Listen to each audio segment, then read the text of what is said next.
Bienvenidos a su programa Al Derecho y al Revés, con los abogados Carlos Hernández Ávila y Arturo Saldaña Martínez, porque tu voz tiene derecho a ser escuchada.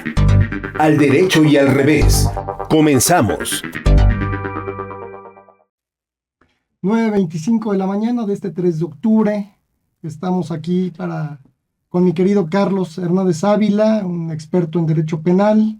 Hoy estaremos hablando un poco de una cuestión que pues le atañe a una gran parte de la población, como puede ser el derecho familiar, en específico los alimentos, Carlos. Sí, es todo un tema muy interesante. Bienvenido también a ti, Arturo Saldaña Martínez, un excelente abogado en materia familiar, experto en la materia y materia civil.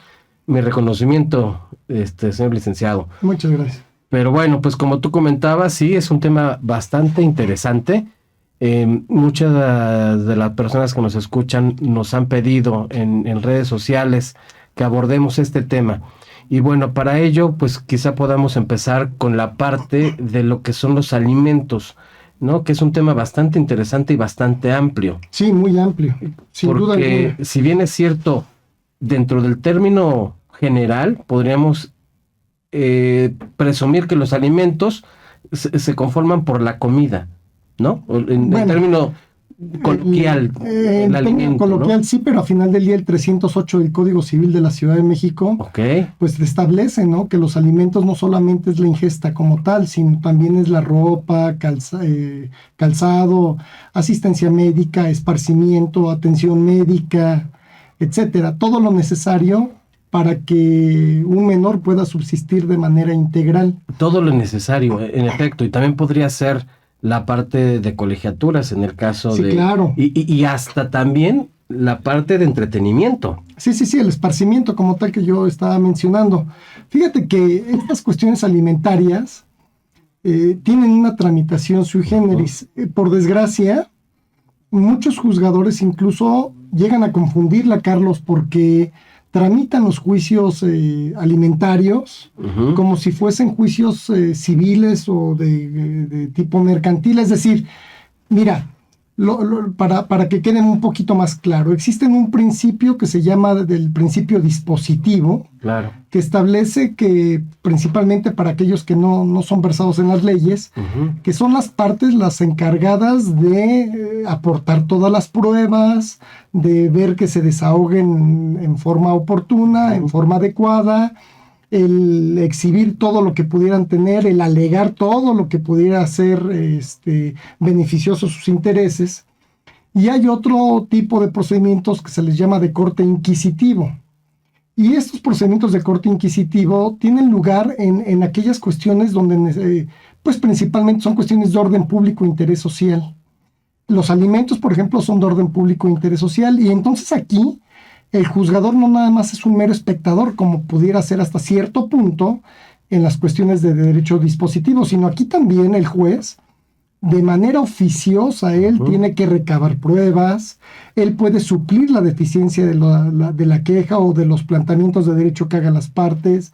Es decir, el juzgador lleva ya una cuestión oficiosa, una carga oficiosa. Esto es lo que hace la diferencia entre un proceso dispositivo y uno inquisitivo, y los alimentos, precisamente por ser una cuestión de orden público e interés social, pues están revestidos de este procedimiento de corte inquisitivo, ¿no? Claro, y vamos, también existe el derecho superior del menor, que evidentemente hay diversos tratados internacionales, el cual, independientemente que la Constitución proteja esta parte, la protegen los tratados internacionales, ¿no?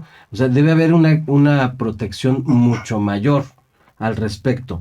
Y como tú bien lo apuntas, en ocasiones el juzgador se limita a las pruebas que pueda interponer la parte que tenga el interés, que en este caso el que tiene el interés, si bien es cierto, es el menor, pero está representado por el padre o por la madre o el tutor.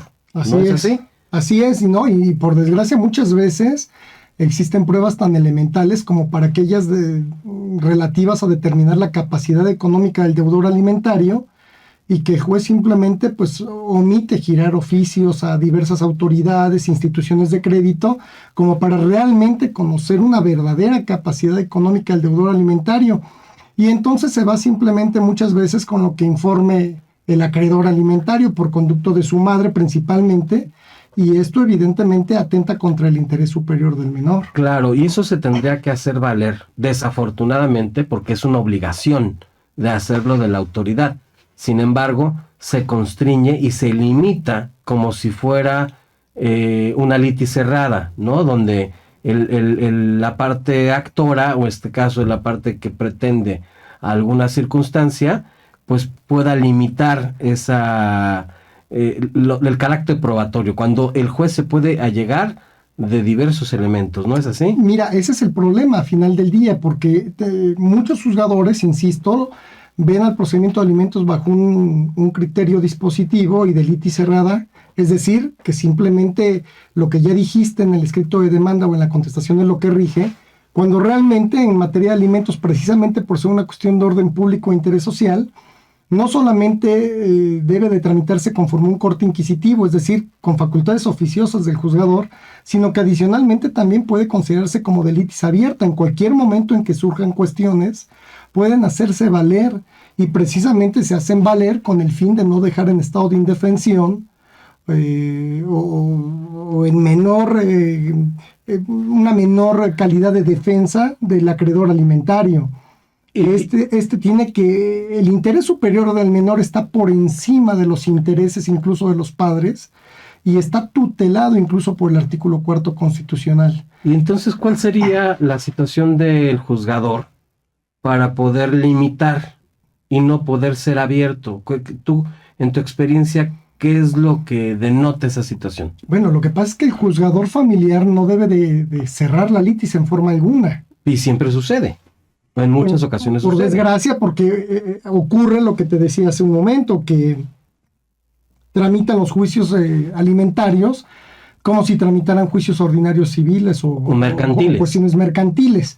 Sí, para que entender un poquito más la parte de la parte mercantil sería: yo tengo una contienda contigo y de acuerdo a mi habilidad y a los elementos que pruebo, pues es lo que delimita el juez, pero el juez no puede allegarse de más elementos probatorios. No, ya no, porque son las partes las partes intervinientes entre nosotros. Exactamente, son los que ofrecen las pruebas, son los que ven cómo se desahogan, son los encargados de impulsar el procedimiento. Y empieza una pugna entre las partes. Empieza una pugna entre las partes, pero únicamente por cuestiones meramente patrimoniales entre las partes. Y ciertamente válidas. Sí, válidas, claro está. Pero no en el familiar. En el familiar, insisto, como es un procedimiento de corte inquisitivo, pues entonces ahí el juez tiene facultades oficiosas. Es decir, claro, él puede interrogar a testigos, a peritos, él puede requerir a las partes informaciones, él puede requerir pruebas, él debe de girar oficios de manera oficiosa, debe de efectuar actos de investigación prácticamente de manera oficiosa. El juez tiene que suplir incluso los planteamientos de las partes en los errores que contengan. Claro, sí. Pero con el fin, evidentemente, de privilegiar siempre pues la cuestión alimentaria del acreedor alimentario, precisamente. Sí, porque en muchas ocasiones vemos que se queda corto el tribunal con emitir sentencias que a lo mejor una persona pueda tener una cierta capacidad económica y que no sea comprobable, ¿no? Y que a todas luces se puede ver o podemos saber que sí tiene una capacidad. Por ejemplo, el dueño de una taquería, ¿no? Que puede recibir bastante dinero en efectivo y a la vez no poder comprobarlo mediante alguna situación fiscal o depósito bancario. Esa es una situación muy importante la que tocas. A final del día, todos aquellos que reciben dinero en efectivo va a ser muy complicado, pues conocer la capacidad económica que pudieran tener para que desde esta forma los alimentos puedan establecerse en cuanto a su monto. ¿Y por qué? Bueno, los alimentos dice la ley que tienen que ser proporcionales, es decir, conforme la capacidad económica del deudor alimentario y las necesidades del acreedor alimentario. Entonces, pero bajo esa inteligencia o esa tesitura se vuelve letra muerta, porque si tiene una capacidad y no puede comprobar o no se le puede comprobar, como tu contraparte no se puede comprobar esa situación, pues entonces se deja en estado de indefensión. En muchos de los casos, sí, cuando A no los es acreedores. posible realmente establecer una capacidad económica real. Pero, mira, Carlos, como se diría en todo el mundo, ¿no? Algo que no puedes esconder y lo que puedes perseguir es el dinero. Ni el amor, ni el dinero. Es algo que no se esconde. Exactamente, ni el amor ni el dinero se esconde. Entonces, tienes que efectuar actos de investigación importantes como para poder determinar efectivamente qué cantidad de dinero aproximadamente puedes estar recibiendo. En este caso, el juez puede allegarse de elementos incluso indirectos. Ujú. ¿Qué coche conduces? ¿Cuánto gastas? Por ejemplo, mira, muchas personas tienen tarjetas de crédito y para tener un buen nivel de crédito dicen que ganan X cantidad de Se pesos al van mes. estratosféricos. Exactamente. Muchas veces montos que incluso ni siquiera ganan. Pero a final del día ese es un dato objetivo que la Comisión Nacional Bancaria y de Valores, a través del sistema CIARA, puede proporcionar al juzgador. A ver, dime, fulanito, Carlos Hernández ahora es deudor alimentario, vamos a ponerle... No la alimentario. hagas, licenciado. Pero Bueno, que bueno, entonces, que también, hablando de ese tema, los deudores alimentarios también ya están en una lista negra como en el Buró de Crédito. ahora toco este tema. Mira, lo que te venía diciendo, vamos a suponer que fulano es un deudor alimentario y necesito saber su capacidad económica. Entonces, yo nada más no le pido a la Comisión Nacional Bancaria que me informe cuánto gastas. Porque entonces a lo mejor tú reduces tu gasto y la capacidad se reduce, o la manera de demostrarlo. Sino que incluso yo le pido al juez que le pida a la Comisión Nacional Bancaria y de Valores que le indique si tiene tarjetas de crédito y cuál es el monto que indicó el tarjetaviente al solicitar la tarjeta de crédito, cuál es el monto de ingresos a obtener, más o menos. Y ya tienes un elemento probatorio mayor. Exacto. A efecto de que pueda basar el juez una cantidad que está establecida en un documento que tú proporcionaste de propia voz a la institución bancaria. Ese es un buen dato y un muy buen tip, licenciado, porque tenemos un colega que menciona que el abogado debe tener mucha imaginación a efecto de poderse allegar de todos los elementos necesarios. Y esto que tú estás dando es un muy buen tip. Exacto. Para que pueda cualquier litigante y el público en general poder establecer esta situación, ¿no? Exacto. Evidentemente esta es una situación sui generis porque, bueno, la normalidad o la mayor parte de la gente pues tiene un trabajo establecido en el que simplemente basta girar un oficio a la fuente de trabajo para conocer su capacidad económica, ¿no? Bueno, en el término normal, porque sí. si es una persona que recibe un salario, entonces sí se podría actualizar. Quizá descontar un porcentaje de ese salario. Exactamente. Pero si no es una persona que percibe un salario, se torna complicada la situación. Ahí hay que buscarle, hasta por debajo de las piedras. Hay que buscarle la información correspondiente y allegarla al juzgador. Y fíjate que otro tema muy interesante que quisiera tocar es la parte de la negativa.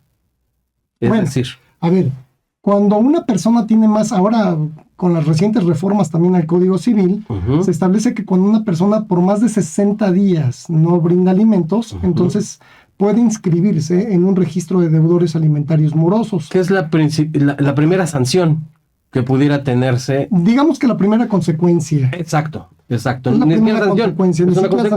La primera consecuencia, porque al final del día, estando inscrito en el registro de deudores alimentarios morosos, entonces esto no te va a permitir contraer nuevas nupcias, por ejemplo, si te quieres casar. ¿Quién se quiere casar después de tener un problema así, verdad? Bueno, habrá quien... recuerda que el ser humano es el que se tropieza dos veces con la piedra. Es correcto. Pero, pues no podrás obtener una licencia. Créditos bancarios. Créditos bancarios tampoco. Hay muchas cuestiones inherentes a la consecuencia. A esta consecuencia, que por ejemplo, no puedes sacar un pasaporte, por lo tanto no vas a poder viajar al extranjero. Claro, otro país, por supuesto. Entonces vas a tener muchas consecuencias que te van a orillar a final del día a tratar de cumplir con tu obligación alimentaria. Pero esta consecuencia quizás, vamos a expresarla que es la más fresa, porque a final del día, pues también tienes consecuencias de corte penal. Es correcto. Porque se da el delito de abandono de las obligaciones alimentarias, pero pues quién mejor que tú nos puedes abundar sobre eso, ¿no? Fíjate que sí, digo, es un tema bastante interesante y he tenido experiencias sobre algunos deudores alimentarios que de buenas a primeras dejan de cumplir con sus obligaciones y mes a mes se les va juntando las cantidades. Uno de los requisitos previos es que tenga o se haya iniciado un procedimiento familiar para poder tener una verdad jurídica y con esa verdad jurídica poder tener la base para poder denunciar al Ministerio Público. Bueno, fíjate, Carlos, que salió una tesis de jurisprudencia que establece que ya no es necesario como tal que tengas previamente un juicio familiar instaurado para que se dé la conducta delictiva.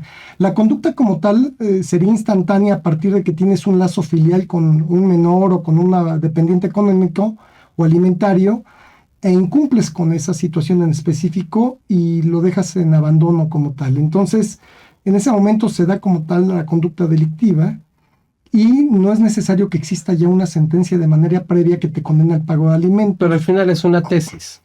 Sí es una tesis, pero sí está tomándose mucho en cuenta. Hay otra tesis también que va de la mano con esta, en la que se indica que no es necesario que incumplas con la totalidad de la condena por alimentos impuesta, sino que basta que tú como deudor alimentario incumplas con una parte para que te ubiques en el ilícito también. Bueno, y le están ocupando bastante. Sí, claro, para que podamos, toda vez que es un programa de radio y una a televisión, a exposición abierta, es importante destacar la parte de la tesis. En la tesis no es un criterio obligatorio, sea obligatorio. Es por eso la parte de que, bueno, puede ser que un ministerio público sí pueda tomar ese criterio o no lo pueda tomar, que al final es una autoridad administrativa, no es un juzgador. Fíjate que en esta parte, en la Ciudad de México, la mayoría de los ministerios públicos sí lo están tomando en consideración, precisamente para inhibir la conducta omisiva en el pago de los alimentos. Por lo tanto, yo tengo mis asegúnes, licenciado, porque de acuerdo a la experiencia, el Ministerio Público tiene serias deficiencias en esa situación. Pero lo estás hablando ya a un nivel institucional, pero no nada más con el delito de alimentos o del abandono, y en términos generales, con todos los delitos. En el abandono, por supuesto, de las obligaciones alimentarias y también en hechos delictuosos. Sí, claro, o sea, al final del día yo creo que la institución del Ministerio Público, pues por desgracia, efectivamente, está sobrepasada. Está sobrepasada, pero además muchas veces consignan o judicializan lo que no deben de judicializar y no judicializan cuando tienen muchísimos elementos para estar judicializando. ¿Sabes en la experiencia cuál es el punto? En los delitos flagrantes se judicializa absolutamente todo. Y sí, se lleva a cabo todo un procedimiento bastante interesante en la judicialización en forma flagrante. Pero ya cuando se quiere judicializar un procedimiento que no es flagrante, sí tenemos serias deficiencias en esa situación. Es situación que sucede en todos los juicios de alimentos, porque se actualiza en tanto que tú estés incumpliendo, que es una parte complicada. Pero te voy a contar algo. Las medidas de protección también son bastante eficientes para poder llegar a esta justicia, la parte judicial, la parte jurisdiccional, y poder presionar a los deudores alimentarios, que también se puede ventilar en la materia familiar, ¿no? Efectivamente. Pero además, incluso, mira, ya establecimos la sanción en el Registro Nacional en el Registro de Deudores Alimentarios Morosos. Ya establecimos que también da pie a constituir una conducta delictiva y por lo tanto a merecer penas corporales o privativas de la libertad. Pero adicionalmente también el propio Código Civil establece la posibilidad de que se pierda la patria potestad respecto del menor en caso de que existan una reincidencia, una omisión en el pago de alimentos por más de 60 días también, si mal no recuerdo. Entonces, son 3 tipos de sanciones distintas como tal, o de consecuencias distintas. Y es que en muchas ocasiones los deudores alimentarios no tienen esa conciencia de que pueden perderlo todo quizá por una revancha entre los papás, ¿no? Claro, pero además es importante destacar que los alimentos nunca prescriben. Entonces te los puedo reclamar en cualquier momento. Toda la vida. Claro. Incluso ya adquiriendo la mayoría de edad, yo puedo reclamar los alimentos a los padres porque al final del día nunca los otorgaron cuando yo era menor. Es decir, todos estos alimentos que nunca otorgaron, nunca prescriben. La deuda se actualiza. Se actualiza. Y es más, se aumenta. Se pudiera aumentarse, pero evidentemente también hay que explicar una cuestión, que también los alimentos son recíprocos. Tiene derecho, aquel que otorgó alimentos, también tiene derecho a reclamarlos de quien los recibió. Pero bueno, fíjate que para efectos jurídicos y probatorios, si no demanda una persona, en muchos casos sucede, ¿no? No demanda el menor o la mamá o el papá, no demanda los alimentos. Y no hay una prueba de que la persona incumplió. Luego avanza la vida y cuando ya llega a la vejez el papá o la mamá, el hijo tiene la obligación de darle alimentos, a pesar de que no haya cumplido el papá en su momento. Sí, porque al final del día lo que intenta el legislador es cubrir precisamente un estado de necesidad y que no existe este abandono como tal. Hay un deber de cuidado. Los padres tienen un deber de cuidado respecto de los hijos y los hijos tenemos un deber de cuidado respecto de los padres cuando ellos ya están en una edad adulta, en la vejez. Por eso es que padres pueden demandar a los hijos también alimentos. Y por eso es muy importante iniciar todos estos procedimientos en tiempo y en forma a efecto de que se pueda establecer un antecedente.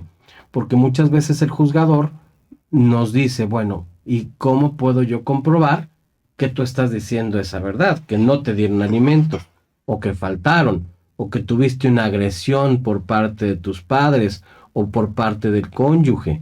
Entonces, eso es una parte muy importante de establecer, porque nos da una verdad o una presunción. No, y además deja la prueba como tal que pudiera resultar necesaria para acreditar que hoy tú, papá, me vienes a reclamar a mí alimentos cuando tú nunca me los diste, ¿no?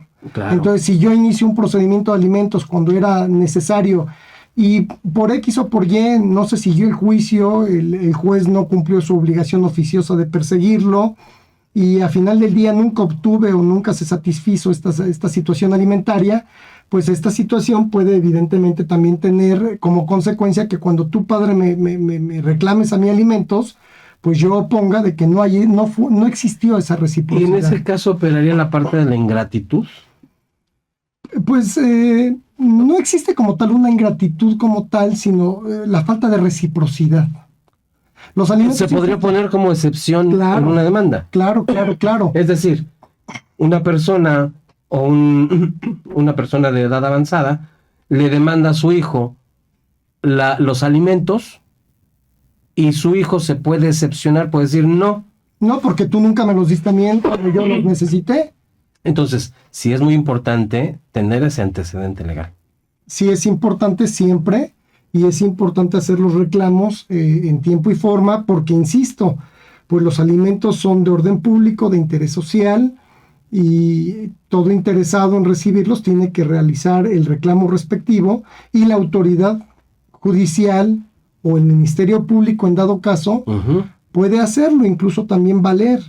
¿Por qué? Porque son una cuestión, insisto, de orden público, de interés social y elevado a rango constitucional. En el cuarto constitucional se establece esta parte. Y además internacional, por el interés superior. Y evidentemente también hay criterios internacionales que obligan al Estado mexicano a cuidar este aspecto importante, porque al final del día es una base social importante, necesaria, que si no lo haces, bueno, entonces dabas pie a muchas cuestiones pues inherentes que son maliciosas, ¿no? Y fíjate que rápidamente, porque ya estamos a punto de terminar el programa, es importante comentar la parte de poder incitar a la autoridad a que realice o a realizar estos procedimientos, porque si bien es cierto, la persona puede ocurrir ante el tribunal o ante el Ministerio Público,